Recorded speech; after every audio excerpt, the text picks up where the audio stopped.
Sarthana police સ્ટેશનના વાહન ચોરીના ગુન્હામાં છેલ્લા 2 માસથી નાસ્તા ફરતા આરોપીને ઝડપી પાડતી કાપોદ્રા સર્વેલન્સ ટીમ મહેરબાન પોલીસ કમિશનર સાહેબ શ્રી તથા ખાસ પોલીસ કમિશનર સાહેબ શ્રી સેક્ટર 1 તથા નાયબ પોલીસ કમિશનર સાહેબ શ્રી ઝોન 1 અને મદદનીશ પોલીસ કમિશનર સાહેબ શ્રી એ ડિવિઝન સુરત શહેરનાઓએ શરીર સંબંધી ગુન્હામાં નાસ્તા ફરતા આરોપીઓને શોધી કાઢવા માટે સૂચનાઓ આપેલ,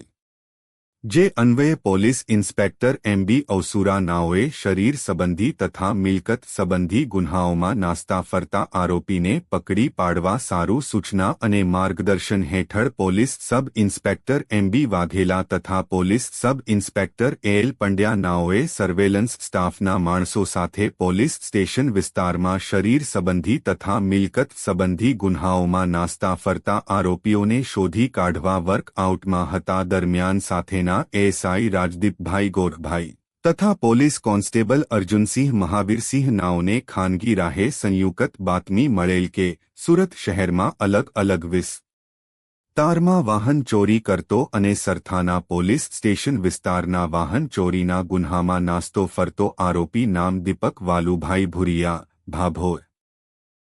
નાઓ હાલ નાના વરાછા ઢાળ પાસે બ્રિજ નીચે બેસેલ છે, જે બાતમી આરોપી નામ દીપકભાઈ વાલુભાઈ ભુરિયા ભાભોર ઉંમર વર્ષ 20 ધંધો મજૂરીકામ રહે બાપા સીતારામ ચોક સરથાણા સુરત શહેર મૂળ વતન સુરવન તાલુકા કુશલગઢ જિલ્લા બાંસવાડા રાજસ્થાન નાઓને ઝડપી પાડી તેની પૂછપરછ કરતા નાસ્તો ફરતો હોવાનું તથા છેલ્લા 2 માસની અંદર બીજી 2 મોટરસાયકલ ચોરી કરેલ હોવાનું પણ કબૂલાત કરેલ, જે આરોપીનો કબજો સરથાણા પોલીસ સ્ટેશન સોંપવા તજવીજ કરવામાં આવેલ છે.